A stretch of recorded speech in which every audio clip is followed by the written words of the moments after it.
안녕하십니까. 글로벌 비즈니스 컨설턴트 김동영입니다. 오늘 글로벌 비즈니스의 정의와 프로세스 그리고 각 단계별 주요 내용에 대해서 알아보도록 하겠습니다. 그럼 강의 시작하도록 하겠습니다.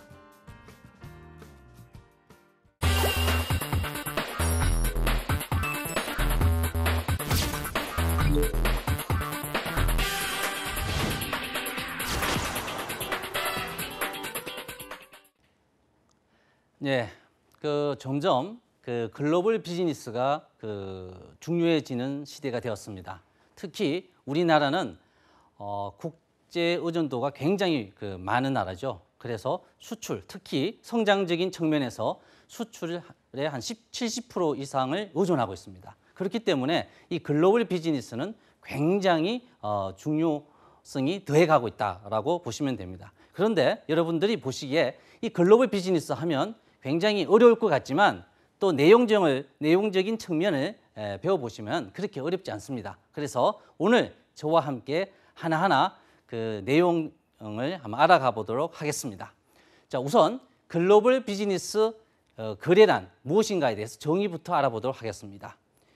간단히 말해서 수출 또는 수입을 말합니다. 여러분들 수출, 수입 많이 들어보셔서 잘 아실 겁니다. 그러면 이것을 좀 더 정확하게 구체적으로 정의하면요. 글로벌 비즈니스란 상이한 국가에 주 영업소를 둔 당사자 간의 인터내셔널 비즈니스 거래다. 여기서 중요한 것은요.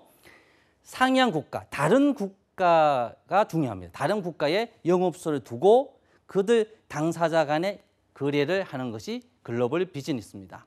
예를 들어서 외국인이 우리나라에 들어와 가지고 회사를 설립한 다음에 우리나라에서 거래를 하는 것은 글로벌 비즈니스일까요?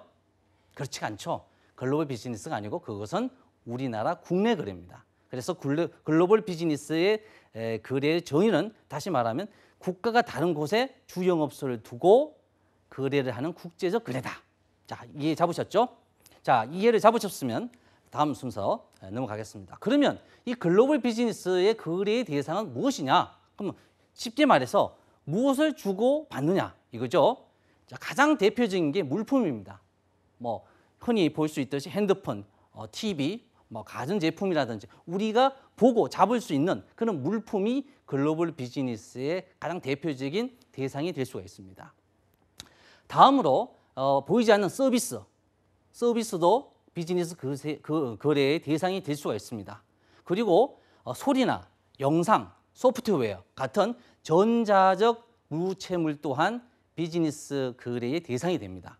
그리고 특허권, 상표권, 디자인, 저작권 등 지적재산권과 노하우도 비즈니스 거래의 대상이 됩니다. 그리고 돈을 빌려주고 그리고 돈을 해외에 투자하는 이 거래도 비즈니스의 대상이 됩니다. 그리고 우리가 해외에 큰 공장을 지어주고 그 운영 노하우를 또 건네주고 기술도 가르쳐 줍니다. 영업 인력도 보내줍니다. 이것 또한 글로벌 비즈니스 거래의 대상이 됩니다. 이처럼 글로벌 비즈니스 거래의 대상 굉장히 광범위하다고 할 수가 있습니다. 그래서 오늘 강의의 편의상 이 모든 영역을 다 다룰 수는 없습니다. 시간이 굉장히 제한되어 있기 때문이죠. 그래서 가장 대표적인 비즈니스의 물품 거래를 중심으로 특히 수출 거래를 중심으로 오늘 강의를 진행하고자 합니다. 자, 그러면 글로벌 비즈니스는 어떠한 프로세스를 통해서 이루어지는지 살펴보도록 하겠습니다. 자, 먼저 큰 그림부터 살펴보겠습니다. 첫째, 해외 시장 조사를 합니다. 그리고 나서 마케팅 계획을 세우고요. 그리고 난 다음에는 그 시장의 거래선을 발굴합니다. 그리고 거래선이 선정이 되면 찾고 나면 신용조사를 하고요. 그리고 신용조사를 해서 믿고 거래할 수 있는 거래선이라고 인정이 되면 그 다음부터는 상담하고 협상에 들어가죠. 그래서 상담하고 협상해서 합의가 이루어지면 계약을 체결합니다. 계약이 체결되면 이행을 하게 되는 거죠. 자, 여러분들이 이제 먼저 이해하실 부분은요. 요 세부 단계를 짧은 시간에 이해하기는 어렵습니다. 그래서 최소한 수출 거래, 예를 들어서 국제 비즈니스 거래 프로세스는 첫 단계가 해외 시장 조사고 마케팅 계획, 그리고 거래선 발굴, 신용 조사, 상담 협상, 계약 체결 이행 이런 순으로 진행된다는 것을 일단 머리에 인식을 하시면 됩니다. 그리고 다음 장부터 각 단계별로 세부 사항을 살펴보도록 하겠습니다. 자, 해외 시장 조사 정의를 살펴보면요. 먼저 제가 한번 읽어보겠습니다. 시장 조사란 상품을 그 생산자로부터 소비자에게 유통, 판매함에 관련된 문제에 대해서 모든 사실을 수집, 기록, 분석하는 활동이다. 내용을 보면 굉장히 좀 좋은 말은 다 들어갔어요. 그리고 좀 이해가 확실하게 와닿지 않는 부분도 있습니다. 쉽게 설명하면 이렇습니다. 우리가 물건을 파는 데 있어서 관련된 어떻게 하면 잘 팔 수 있는지, 그러기 위해서는 고객을 잘 알아야 되고 시장을 잘 알아야 됩니다. 그래서 시장을 파악하고 고객을 파악하기 위해서 관련된 모든 내용들을 자료를 수집하고 기록하고 그것을 분석하는 행위를 시장 조사라고 합니다. 그러면 시장 조사에서 중요한 것은요. 그럼 과연 어떠한 항목들을 조사할 것이냐, 그리고 어떠한 방법을 통해서 조사할 것인가가 중요한 문제죠. 자, 시장 조사 항목을 먼저 살펴보면요. 첫째, 일반적인 시장 조사가 첫 번째 단계입니다. 일반적인 시장 조사 단계에서는요. 문헌 조사, 이미 만들어져 놓은 그 문서상의 내용을 가지고 이제 우리가 진출하고자 하는, 찾고자 하는 시장과 고객선에 대해서 알아보는 겁니다.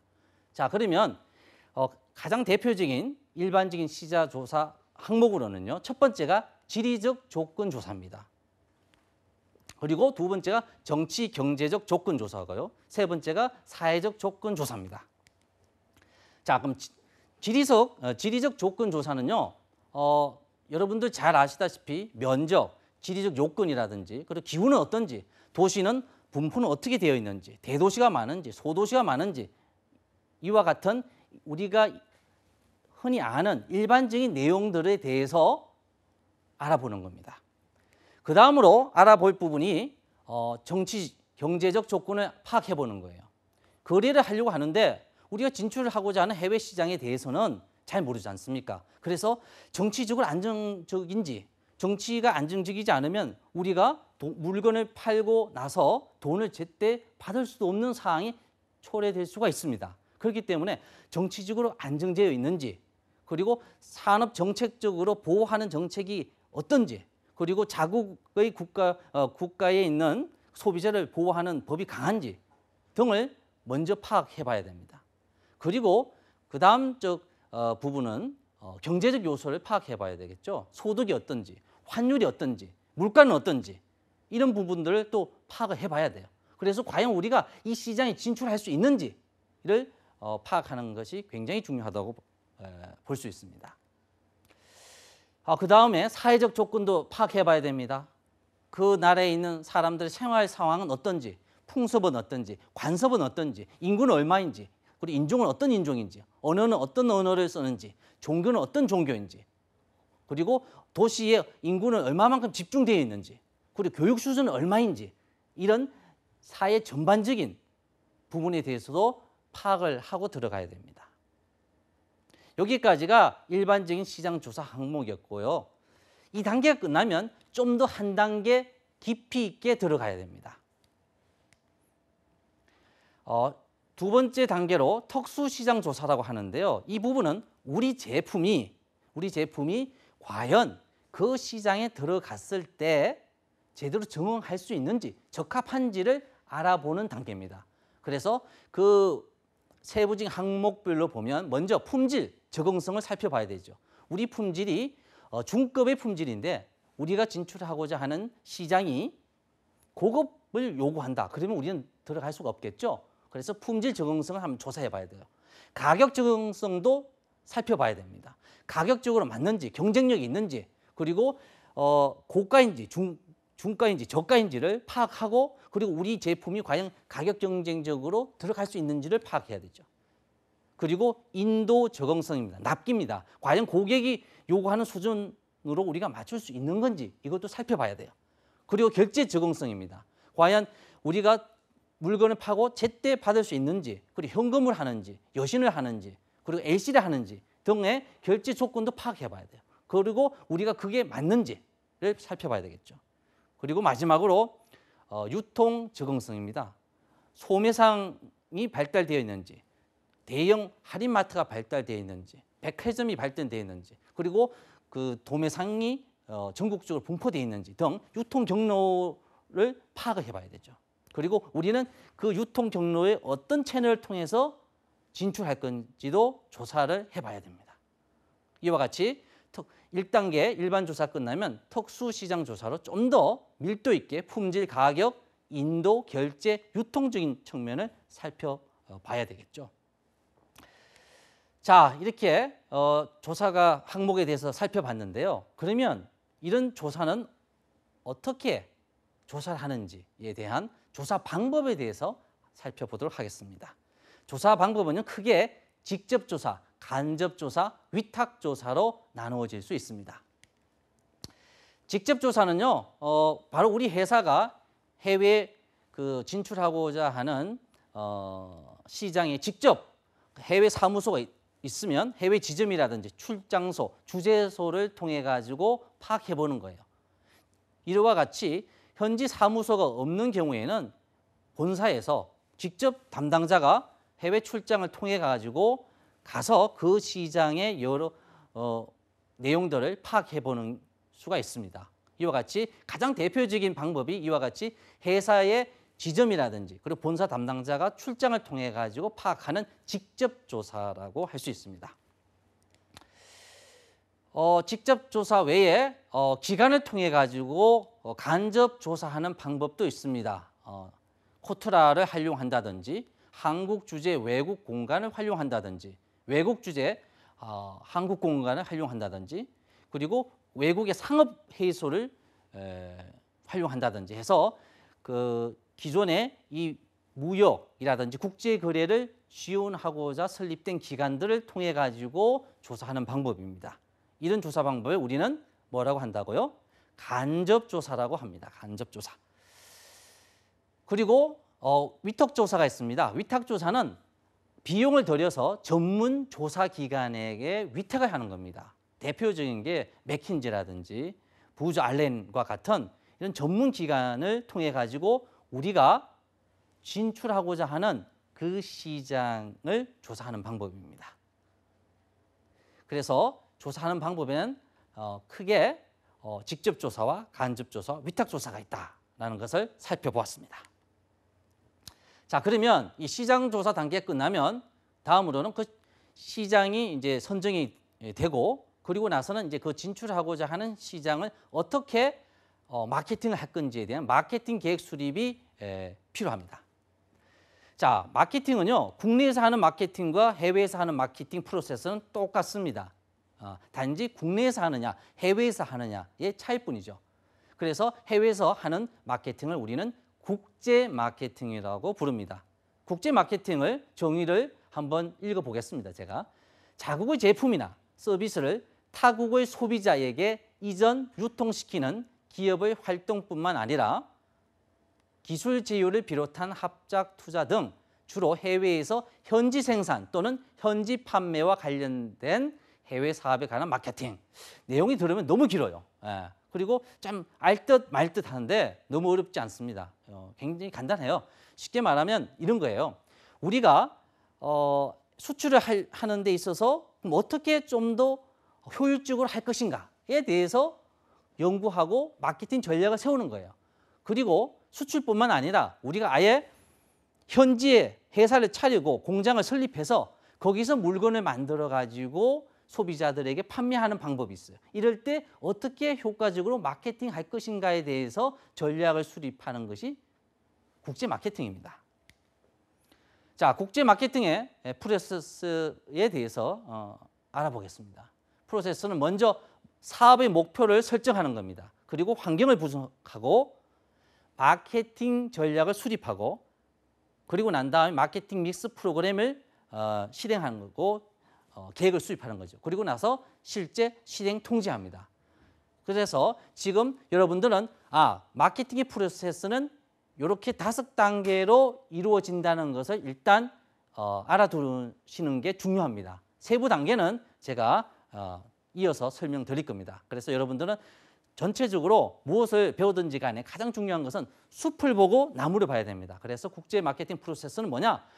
사업의 목표를 설정한다, 환경을 분석한다, 마케팅 전략을 수립한다, 마케팅 믹스 프로그램을 또 세운다, 그리고 실행 통제한다. 이런 프로세스로 진행된다는 걸 염두에 두고 자, 단계별 내용들에 대해서 살펴보도록 하겠습니다. 자, 환경 분석은요, 요 5가지 요소를 살펴봐야 됩니다. 마켓적인 요소를 살펴봐야 되고요. 그다음 고객이 누군지인가에 대해서도 알아야 돼요. 그리고 우리 컴퍼니는 우리 회사입니다. 우리 회사의 강점이 뭐고 단점이 뭔지에 대해서도 알아봐야 돼요. 그리고 컴페티터, 경쟁자죠. 경쟁자 분석도 해야 돼요. 그리고 체인지, 그리고 시장 상황이 어떻게 변할 건가에 대한 변화적인 측면도 살펴봐야 됩니다. 이와 같이 요 5가지 측면에서 환경을 분석해야 돼요. 이 분석을 한 다음에 수합 분석을 해보는 겁니다. 수합 분석은 어렵지 않습니다. 우리 회사의 강점, strength, 약점, weakness와 외부적인 환경 요인이 기회적인 요인이 많으냐, 위협적인 요인이 많으냐를 파악해 보는 거예요. 그 앞자를 떠가지고 SWOT 해서 수합 분석이라고 합니다. 그래서 보시는 바와 같이 평면에 X축에는 우리의 약점과 강점을 두고 Y축에는 위험 요인과 기회 요인을 두어 보고 우리 회사가 과연 어느 위치에 있는지를 파악해 보는 거예요. 그래서 환경 분석한 자료를 바탕으로 봤더니 우리 회사가 강점이 많고 기회 요인이 많다. 그러면 이런 경우는 어떻게 해야 되겠습니까? 적극적으로 시장 진출해야 되겠죠. 그리고 우리가 위험 요인이 많고 약점이 많다. 이런 경우에는 어떻게 해야 되겠습니까? 그 시장에 진출해서는 안 됩니다. 유보를 해야 돼요.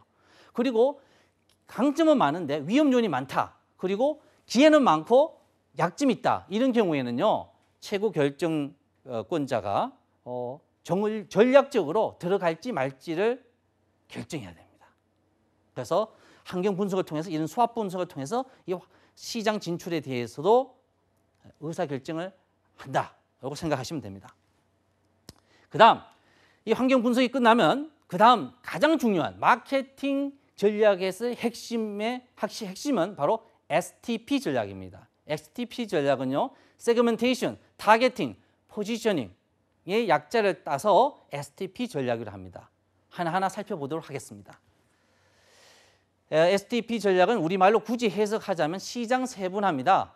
어렵지 않아요. 그 내용이 그렇게 어렵지 않습니다. 우리가 진출하고자 하는 시장에는 다양한 회사와 소비자들이 있습니다. 그래서 이 소비자와 기업들을 다 맞출 수가 없어요. 그래서 기준을 정합니다. 기준을 정해서 몇 개의 세분 시장으로 구분하는 것, 이것이 세그멘테이션, 바로 시장 세분화입니다. 대표적으로 대도시와 소도시로 구분할 수도 있고요. 고소득층과 저소득층으로 구분할 수도 있고요. 노인층과 젊은층으로 구분할 수도 있습니다. 이건 한 예입니다. 다양한 기준에 의해서 우리가 원하는 그 기준에 의해서 구분해서 그 다음에 시장을 세분한다. 그 다음 시장을 세분화하고 평가한 다음에 그럼 세분화한 시장 중에서 우리가 어느 시장을 들어갈 것인가를 결정하는 것이 바로 타겟팅, 마켓 타겟팅이라고 합니다.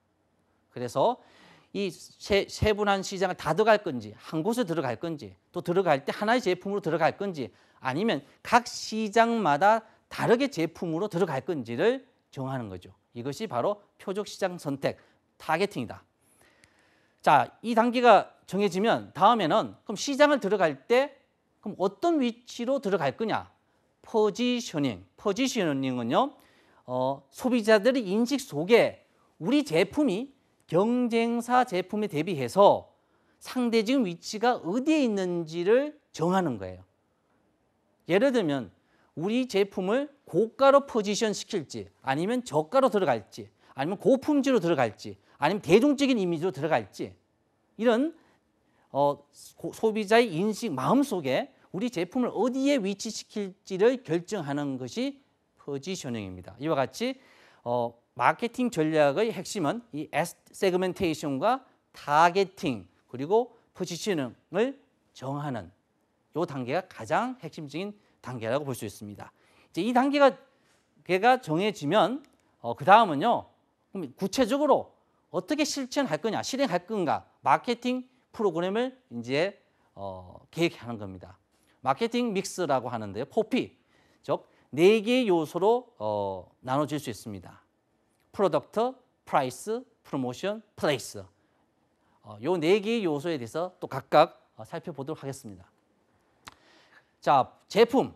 그러면 제품은 우리가 어떻게 구성할지, 다양성을 또 생각해 봐야 되죠. 디자인은 어떻게 할지, 특성, 그리고 브랜드는 어떤 브랜드로 가져갈지, 저가의 브랜드를 만들지, 그리고 포장은 어떻게 할지를 결정하는 겁니다. 그리고 가격, 또 이제 표시 가격 어디 수준까지 맞출 건지, 중가로 할지, 저가로 할지, 아주 비싸게 할지를 또 결정해야 되고, 할인은 어느 정도 해줄지, 지불 기간은 어디까지 할지, 그리고 신용 조건은 줄지 말지, 이런 것들을 또 세부적으로 정하는 단계라고 할 수 있습니다. 그리고 촉진입니다. 촉진은 우리 제품을 어떻게 좀 더 잘 판매하기 위해서 이벤트를 할지, 그리고 광고는 어떻게 할지, 그리고 우리 회사의 이미지 PR은 어떻게 할지, 그리고 우리 회사가 소매상이나 도매상을 끼지 않고 직접 마케팅을 할지, 이 모든 세부적인 것을 정하는 것입니다. 이것이 촉진 단계고요. 그 다음에 플레이스, 유통입니다. 좀 전에 잠시 설명드린 바와 같이 유통 경로를 어떻게 가져갈 건지, 그리고 범위, 그리고 재고는 가져갈지, 그리고 운송을 어떻게 할지를 정하는 거죠. 이렇게 해서 마케팅 믹스가 다 결정되고 나면 바로 이제 실행을 옮기는 겁니다. 그래서 좀 전에 해외 시장 조사와 마케팅 단계가 끝나면 이제 그 다음에는 그 시장에서 거래선 누구한테 팔 것인가를 정해야 됩니다. 가기 전에 그럼 그 거래선을 찾기 전에 먼저 그 재무 분석을 해야 돼요. 그 시장에 들어가기 전에 우리가 최소로 팔려고 하는 수량이 어느 정도가 돼야 되는지를 파악해보고 손익분기점은 어디까지 돼야 되는지도 한번 계산해 봐야 됩니다. 이 단계가 끝나면 이제 우리는 이제 거래선을 찾아야 되겠죠. 거래선을 발굴하는 단계입니다. 자, 거래선을 찾는 방법은요, 몇 가지가 있습니다. 첫 번째, 업자 명부입니다. 각국의 무역협회라든지 지역상공회의소 등의 명부가 있습니다. 이 명부를 통해 가지고 그 우리가 찾고자 하는 업종의 회사의 그 리스트를 확보할 수가 있습니다. 그리고 유관기관 리스트를 확보할 수 있습니다. 코트라라든지 공간, 위탁기관을 통해 가지고 우리가 찾고자 하는 그 회사의 리스트를 얻을 수가 있습니다. 그리고 우리가 직접 온라인 광고, 오프라인 광고를 통해 가지고 고객을 찾아 나설 수도 있습니다. 그리고 직접 출장을 가서 그리고 전시에 참가해 가지고 우리의 제품을 홍보하면서 거래선을 만날 수도 있고 발굴할 수도 있습니다. 이 단계를 거쳐 가지고 이런 4가지 방법들에 의해서 우리가 거래선을 찾는다라고 생각하시면 됩니다. 자, 그러면 우리가 이제 다음 단계로 이제 팔고자 하는 거래선을 찾았습니다. 그러면 이제 그 거래선을 믿고 거래할 수 있는 신용조사를 해야 됩니다. 그럼 신용조사는 상대방의 신뢰성을 확인하는 거죠. 그러면 신용조사 항목은 무엇이냐? 어떤 항목을 조사해야 되느냐? 파악해봐야 되는 문제가 대두됩니다. 크게 3가지로 볼 수 있습니다. 인격, 캐릭터, 그리고 자본, 캐피털, 그리고 능력, 캐패시티. 이 3개 앞글자를 따서 3C라고 합니다. 자, 먼저 인격입니다. 인격은 뭐 그 회사의 어떤 대표의 성실성이라든지 그 회사의 평판, 그리고 윤리적 책임이 있는지, 그리고 직접 상담을 통해 가지고 영업 태도가 좋은지, 그리고 계약 이행에 대한 열의가 있는지 이런 등을 파악해 보는 거죠. 그리고 두 번째는 자본 상태, 재정 상태를 파악해 봐야 됩니다. 그 회사가 과연 건실한 회사인지, 그리고 현금의 유동성 측면에 문제가 없는지, 그리고 우리가 돈을 제대로 받을 수 있는지 등을 살펴봐야 되겠죠. 그런 것을 살펴보는 방법으로는 대차 대표를 찾아볼 수 있고요. 손익계장서라든지, 그리고 자기 자본이 얼마인지, 타인 자본이 얼마 되는지를 통해 가지고 파악해 보면서 우리는 그 회사의 어떤 캐피털적인 측면을 파악해 볼 수 있습니다. 그리고 마지막으로 이제 캐패시티, 능력입니다. 그 회사의 어떤 연간 매출이 얼마나 되는지, 그리고 순이익은 얼마 되는지, 그리고 향후 성장성은 얼마나 되는지, 그리고 역사적 배경은 얼마나 되는지 등을 파악해 보는 거죠. 그래서 이와 같이 인격이라든지 자본적인 측면, 능력적인 측면을 종합적으로 파악해 봐서 그 회사가 정말 믿을 수 있는 회사인가를 파악해 보는 겁니다. 그리고 나서 이제 거래를 시작하는 거죠. 자, 그러면 이 신용조사의 방법으로는요, 크게 그 동종회사의 그 동종업계에 있는 동종회사들한테 파악해 볼 수도 있습니다. 그러나 이 동종회사들은 우리가 경쟁회사이기 때문에 이런 정보를 잘 주지 않습니다. 그래서 다른 방법으로 그 회사와 거래하고 있는 주거래은행을 통해서도 파악해 볼 수가 있습니다. 예. 그리고 또 다른 방법으로는 국내외 신용전문기관을 통해 가지고 파악해 볼 수도 있습니다. 이와 같이 세 가지 방법을 통해 가지고 다각도로 우리가 거래하고자 하는 거래선의 신용조사를 파악할 수 있다라고 말씀드릴 수 있습니다. 자, 이렇게 해서 시장조사와 마케팅 계획이 수립되고 그리고 나서 거래선을 발굴하고 그 거래선이 발굴되면 또 신용조사를 하고 이 단계가 다 끝나면 이제 본격적으로 거래를 개시하면 됩니다. 보통 거래 개시는요, 전화로 할 수도 있고 직접 찾아갈 수도 있지만 처음에는 메일로 보내는 거죠. 우리 회사 소개와 제품 소개를 통해서 메일을 보내고 필요하면 샘플도 보내주고 그리고 필요하면 직접 출장을 통해 가지고 거래선 상담을 통해 가지고 우리 제품에 대한 제시를 해주고 그리고 상담하고 그리고 협상하고 그리고 나서 협상이 끝나면 합의가 이루어지면 계약을 체결합니다. 이렇게 해서 글로벌 비즈니스가 이루어지는 거죠.